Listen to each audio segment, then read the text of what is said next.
আসসালামু আলাইকুম। এটিএন বাংলা সংবাদে সবাইকে স্বাগত জানাচ্ছি আমি মমরিনাজ মমের। শুরুতেই বিআরবি কেবল সংবাদ শিরোনাম।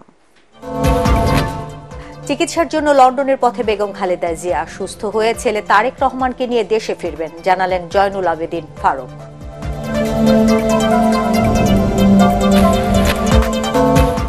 ঢাকায় আবারও ন্যায্য মূল্যে টিসিবির পণ্য বিক্রি শুরু। অনিয়ম দূর করার চেষ্টা চলছে, জানালেন বাণিজ্য উপদেষ্টা। চাল না থাকায় ক্ষুব্ধ ক্রেতারা।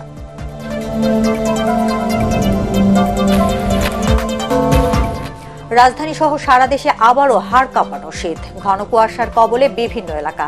কাল থেকে আরেকটি শৈত্যপ্রবাহের পূর্বাভাস।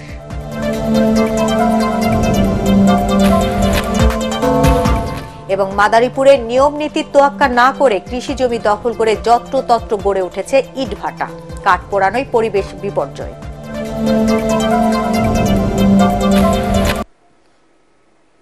শুনছিলেন বিআরবি কেবল সংবাদ শিরোনাম। এবার বিস্তারিত। উন্নত চিকিৎসার জন্য ঢাকা থেকে লন্ডনের পথে বিএনপির চেয়ারপারসন বেগম খালেদা জিয়া। তাকে বহনকারী এয়ার অ্যাম্বুলেন্সটি রাত 12:15টায় হযরত শাহজালাল আন্তর্জাতিক বিমানবন্দর ছাড়ে। এ সময় কেন্দ্রীয় নেতারা বিমানবন্দরে তাকে বিদায়ী শুভেচ্ছা জানান। পরে বিএনপি মহাসচিব মির্জা ফখরুল ইসলাম আলমগীর বলেন, খালেদা জিয়া যেন সুস্থ হয়ে দেশে ফিরতে পারেন, সেজন্য দেশবাসীর কাছে দোয়া চেয়েছেন। দোহায় যাত্রা বিরতি শেষে সন্ধ্যা নাগাদ লন্ডনের হিথ্রো বিমানবন্দরে পৌঁছাবেন সাবেক এই প্রধানমন্ত্রী। আরও জানাচ্ছেন মাজহারুল হক মুহাজির। তিনবারের সাবেক প্রধানমন্ত্রী বেগম খালেদা জিয়া লন্ডন যাত্রাকে কেন্দ্র করে বিমানবন্দর এলাকায় দিনভর ছিল বাড়তি নিরাপত্তা। যে কোনো অনাকাঙ্ক্ষিত ঘটনা এড়াতে পুলিশ, সেনাবাহিনী থেকে শুরু করে সবাই ছিলেন প্রস্তুত। বেগম জিয়া এখন প্রবেশ করছেন এবং রাত 10টায় পৌঁছানোর কথা থাকলেও বেগম জিয়া এয়ারপোর্টে পৌঁছান 10:50 ছোট ছেলে আরাফাত রহমান কোকোর স্ত্রী সৈয়দা সিথিকে সাথে নিয়ে বিমানবন্দরে আসেন তিনি। সাথে ছিলেন তার ব্যক্তিগত চিকিৎসক ডক্টর জাহিদ হোসেন সহ মোট 15 জন সফরসঙ্গী। এ সময় বিমানবন্দরে উপস্থিত হয়ে খালেদা জিয়াকে বিদায় জানান দলের মহাসচিব মির্জা ফখরুল ইসলাম আলমগীর সহ সিনিয়র নেতারা। রাত 11:46 লন্ডনের উদ্দেশ্যে ছেড়ে যায় বেগম জিয়াকে বহনকারী এয়ার অ্যাম্বুলেন্স।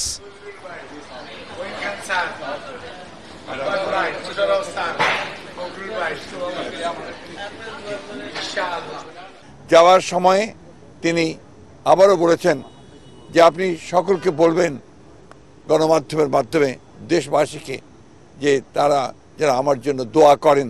আর আমিও আল্লাহ তাআলার কাছে এই দোয়া চাইছি, আল্লাহ যেন এই দেশকে, দেশবাসীকে যেন ভালো রাখেন, তাদের কল্যাণ করেন।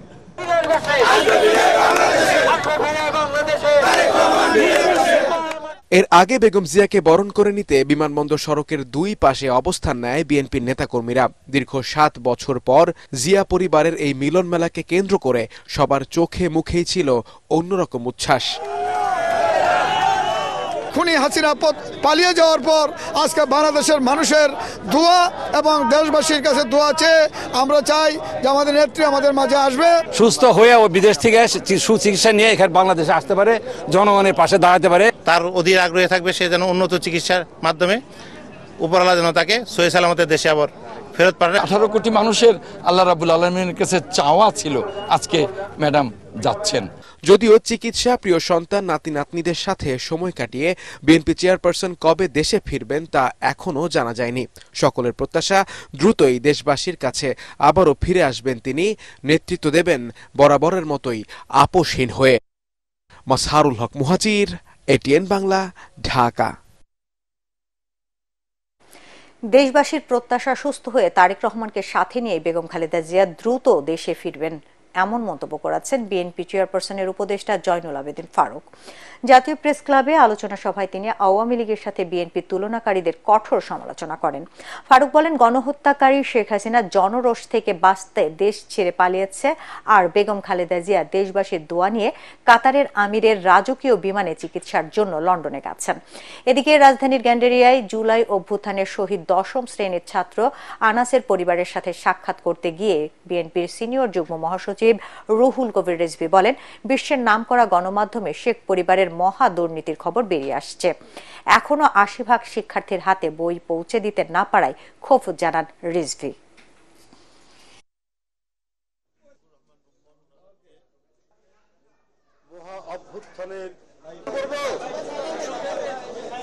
তিনবারের প্রধানমন্ত্রী 1 কোটি টাকার জন্য শেখ হাসিনার নির্দেশে তার জীবন থেকে 5টি বছর বিনা চিকিৎসায় পার করে দিয়েছেন। দোয়া করেছি, আরো দোয়া করব। মা ছেলেকে নিয়ে বাংলাদেশে আসবে, কেউ ঠেকাতে পারবে না তার জনপ্রিয়তা। শেখ হাসিনা যে শিশু হত্যাকারী, কিশোর হত্যাকারী, সেই হত্যাকারীকে একটি গণতান্ত্রিক দেশ কিভাবে তাকে আশ্রয় দিয়ে সেখানে তার বিচার মেয়াদ বাড়ান, এইটা সারা দেশে বাংলাদেশের মানুষ এটাকে ইতিবাচক ভাবে নেয়নি।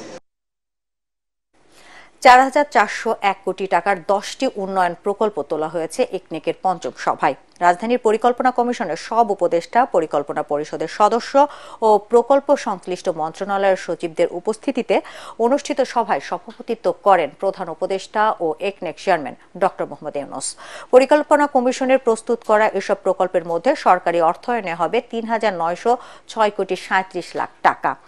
প্রকল্প ঋণ ৮৬ কোটি ৬১ লাখ ও সংস্থার নিজস্ব অর্থায়নে থাকবে ৪৮৮ কোটি ৯২ লাখ টাকা।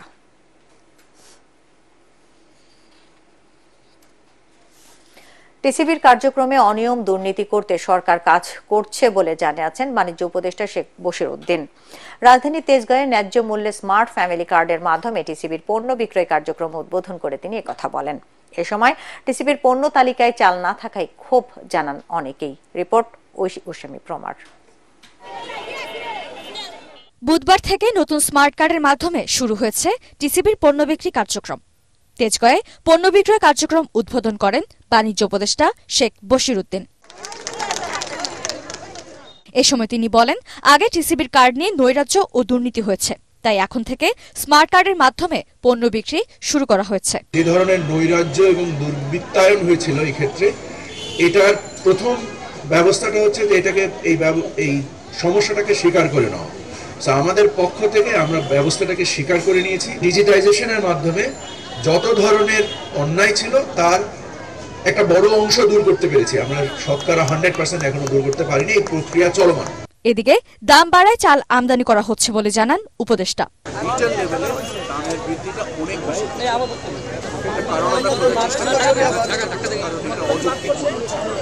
এ সময় ন্যায্য মূল্যে চাল না পাওয়ায় ক্ষোভ জানান কেউ কেউ। মধ্যবিত্ত ফ্যামিলি চাউলের যে ঊর্ধ্বগতি বাজার, এতে চাউল বন্ধ করলে সাধারণ মানুষ অনেক কষ্ট পাবে। চাইলে বেশি দরকার আমাদের, আমরা গরিবে কি কিনা খাইতারি, তখন আমরা কুন্ডা বাদ তোমার কুন্ডা আমরা কম।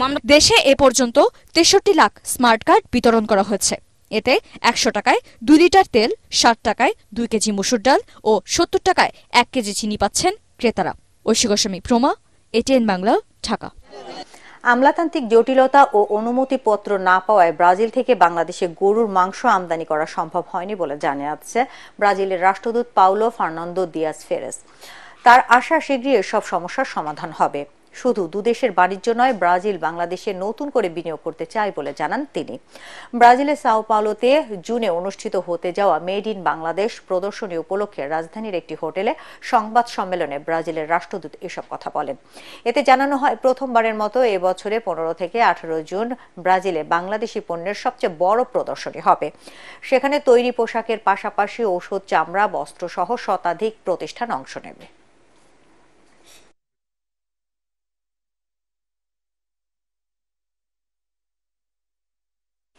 দেশ জুড়ে আবারও বেড়েছে শীতের তীব্রতা। উত্তরাঞ্চল সহ বিভিন্ন স্থানে কাল থেকে শীত আরো বাড়তে পারে বলে জানিয়েছে আবহাওয়া অফিস। এর মধ্যে নীলফামারীতে তাপমাত্রার তুলনায় শীতের প্রকোপ বেশি। আজ জেলার সর্বনিম্ন তাপমাত্রা 15 ডিগ্রি সেলসিয়াস রেকর্ড করেছে সৈয়দপুর বিমানবন্দর আবহাওয়া অফিস। তবে সকাল থেকে কুয়াশা না থাকলেও মেঘাচ্ছন্ন আকাশ আর হিম শীতল বাতাসের কারণে গত দুদিনের তুলনায় বেড়েছে শীত। এতে বেশি বিপাকে পড়েছে নিম্ন আয়ের খেটে খাওয়া মানুষ। কুড়িগ্রামের ঠান্ডা বাতাসের সাথে গুড়ি গুড়ি বৃষ্টিতে জনজীবনে ভোগান্তি বেড়েছে। দিনের বেলা সূর্যের উত্তাপ না থাকায় শীতের তীব্রতা বেশি অনুভূত হচ্ছে। কনকনে ঠান্ডায় হাসপাতালগুলোতে বৃদ্ধি পাচ্ছে ঠান্ডাজনিত রোগীর সংখ্যা। এর মধ্যে শিশু ও বয়স্কদের সংখ্যাই বেশি। শেরপুরে গত 3 দিন শীতের তীব্রতা কম থাকলেও সকাল থেকে আবার তা বেড়েছে। ভোরে কনকনে বাতাসের সাথে বৃষ্টির মতো কুয়াশা পড়তে দেখা যায়। সকালে দেখা মেলেনি সূর্যের। আকাশ রয়েছে মেঘাচ্ছন্ন। ঠান্ডা ও শীতের কারণে মানুষের স্বাভাবিক কাজকর্ম ব্যাহত হচ্ছে।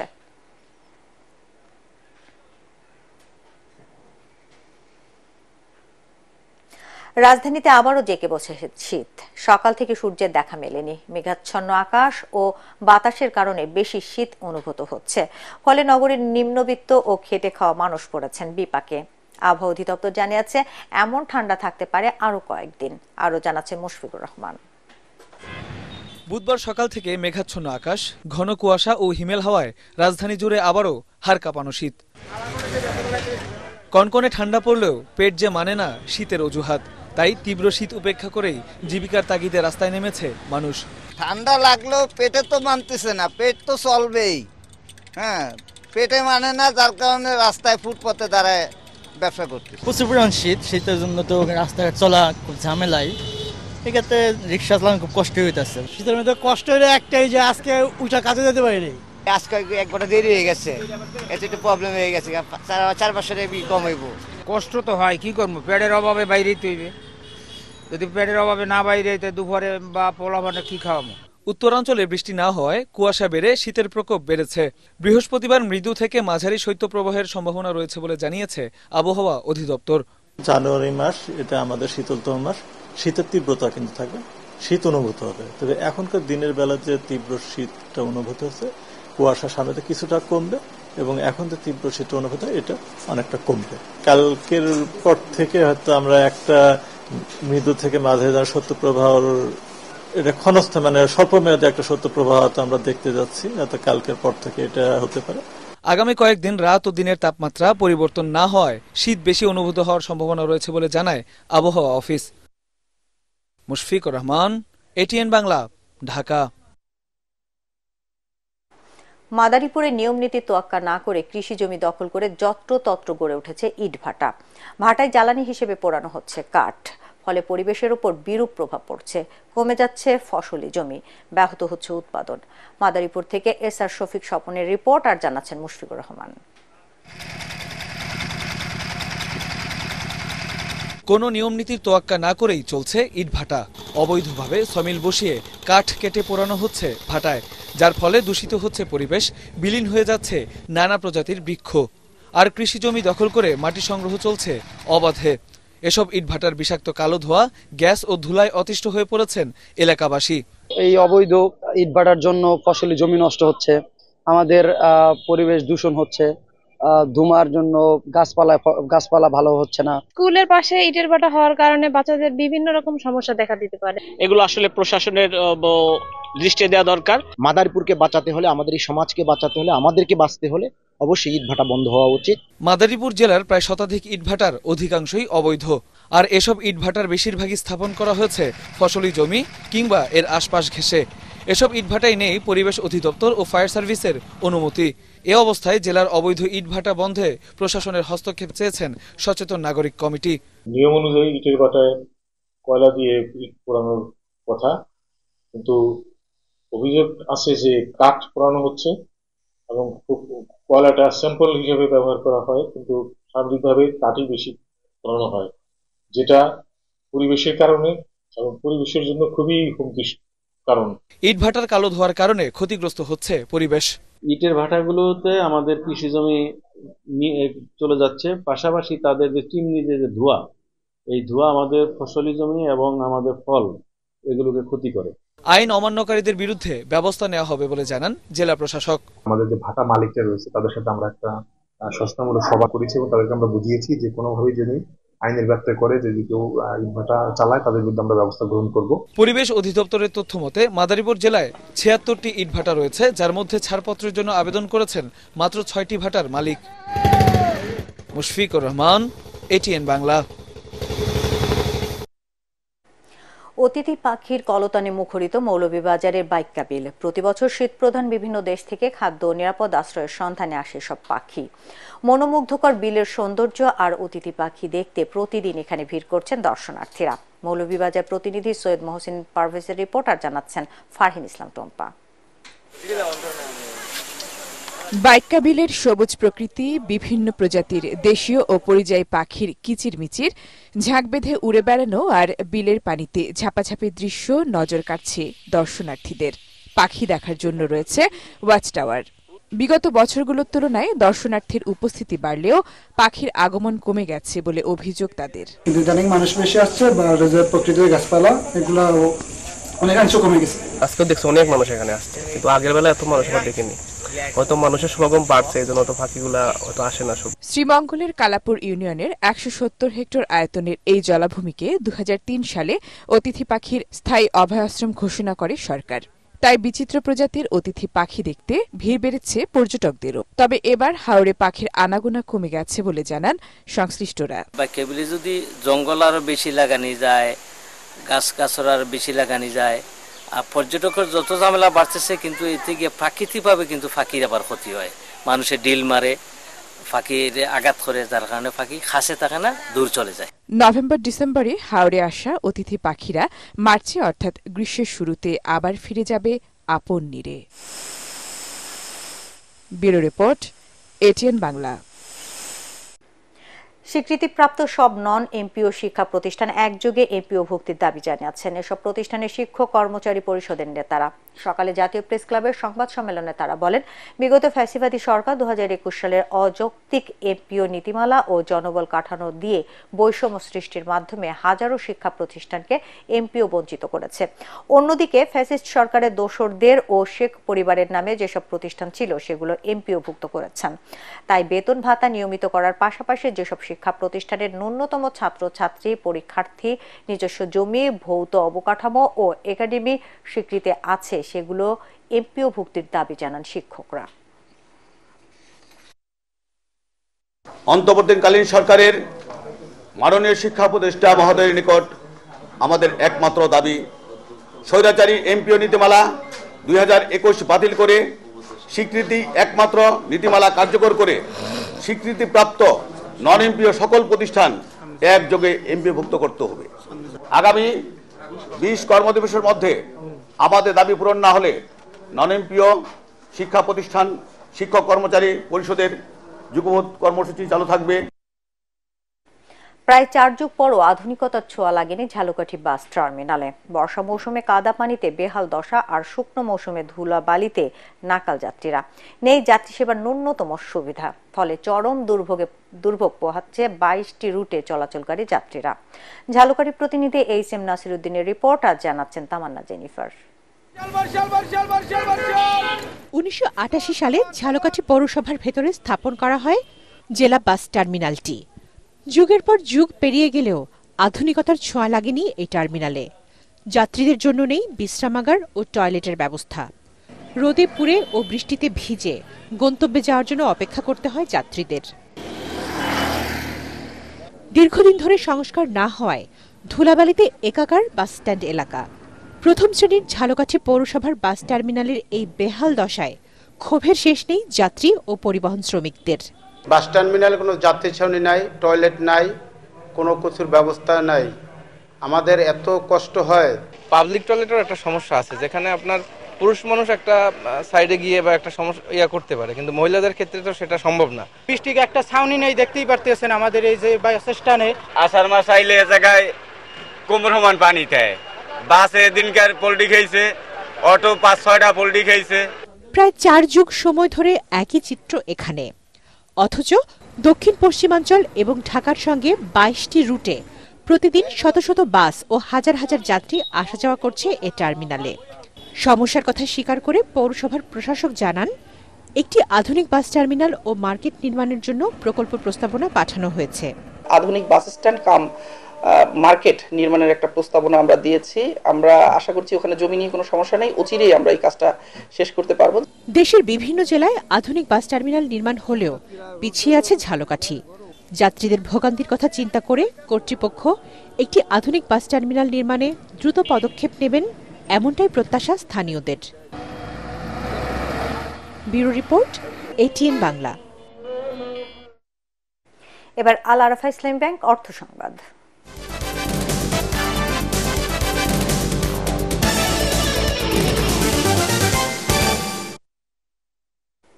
ভোক্তাদের সন্তুষ্টি নিয়ে দেশবন্ধু গ্রুপের পণ্য দেশের গণ্ডি পেরিয়ে বিদেশেও রপ্তানি হচ্ছে। গুণগত মানে বাজারে সেরা এই পণ্যে কোনো ছাড় দেয় না তারা। Deshbandhu food and beverage limited ও কনজিউমার অ্যান্ড এগ্রো প্রোডাক্টসের ডিপো মালিকদের নিয়ে মতবিনিময় সভায় বক্তারা এসব কথা বলেন।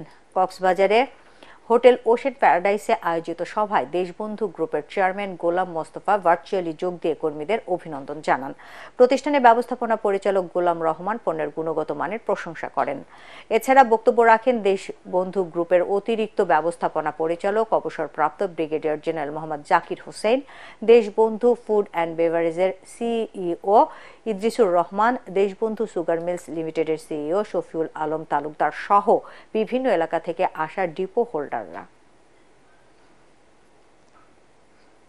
বাংলাদেশের শীর্ষস্থানীয় ফুটওয়্যার ব্র্যান্ড ওয়াকারু বাংলাদেশের ব্র্যান্ড অ্যাম্বাসেডর হলেন অভিনেতা আফরান নিশো। উত্তরায় আয়োজিত এক অনুষ্ঠানে ওয়াকারু বাংলাদেশের কর্পোরেট অফিসে 2 বছরের জন্য চুক্তিবদ্ধ হয়েছেন তিনি। 2012 সালে ফুটওয়্যার ফ্যাশনকে মাথায় রেখে শুরু হয় ওয়াকারুর যাত্রা। সকল শ্রেণীর মানুষের নাগালের ভেতরে ওয়াকারু নিয়ে এসেছে বিভিন্ন স্টাইলের ফুটওয়্যার, যা ভোক্তাদের কাছে বেশ জনপ্রিয়। অনুষ্ঠানে উপস্থিত ছিলেন ফুড স্টেপস লিমিটেডের চেয়ারম্যান ভি নওশাদ, পরিচালক রামেশ উমার, পরিচালক সাইফ শাহরিয়ার ইসলাম এবং ওয়েব মেকার বাংলাদেশের ম্যানেজিং ডিরেক্টর মোর্শেদ আলম। জনপ্রিয় এই অভিনেতার সঙ্গে ওয়াকারুর পার্টনারশিপ ব্র্যান্ডে আরও আধুনিক ও তারুণ্যের প্রতীক হয়ে উঠবে এমন আশা করেছেন প্রতিষ্ঠানটির কর্মকর্তা।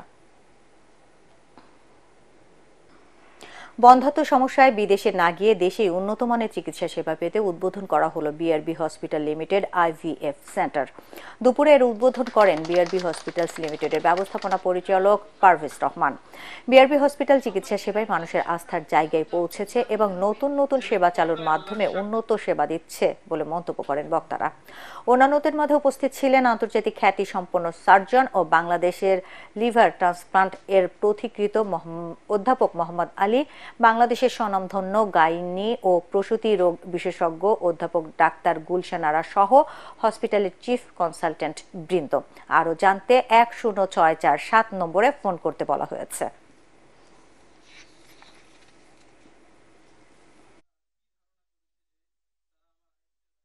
এবার পার্টেক্স খেলার খবর।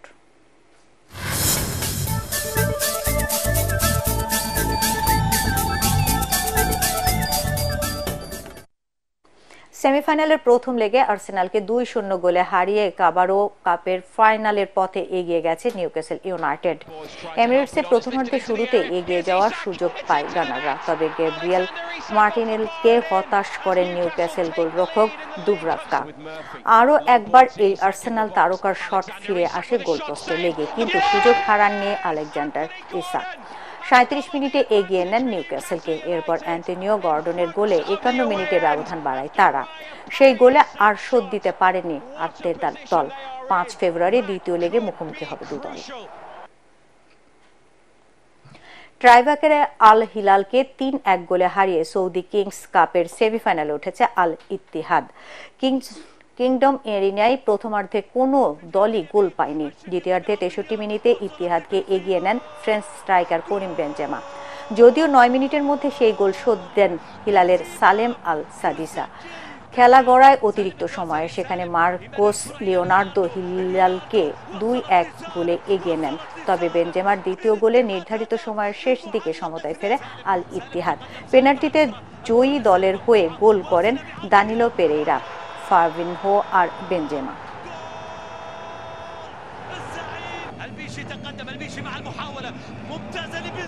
শেষ করার আগে বিআরবি কেবল সংবাদ শিরোনাম আরেকবার। চিকিৎসার জন্য লন্ডনের পথে বেগম খালেদা জিয়া। সুস্থ হয়ে ছেলে তারেক রহমানকে নিয়ে দেশে ফিরবেন, জানালেন জয়নুল আবিদিন ফারুক।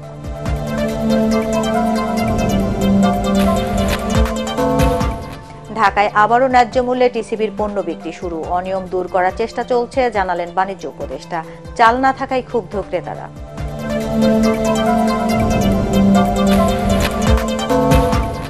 রাজধানী সহ সারা দেশে আবারও হাড় কাঁপানো শীত। ঘন কুয়াশার কবলে বিভিন্ন এলাকা। কাল থেকে আরেকটি শৈত্যপ্রবাহের পূর্বাভাস। এবং মাদারীপুরে নিয়ম নীতি তোয়াক্কা না করে কৃষি জমি দখল করে যত্রতত্র গড়ে উঠেছে ইটভাটা। কাঠ পোড়ানোয় পরিবেশ বিপর্যয়। দর্শক, পরবর্তী সংবাদ দেখার আমন্ত্রণ জানিয়ে এখনকার মতো শেষ করছি। এটিএন বাংলা সংবাদ ইউটিউবে দেখতে ব্রাউজ করুন youtube/ATN Bangla News। ধন্যবাদ সবাইকে।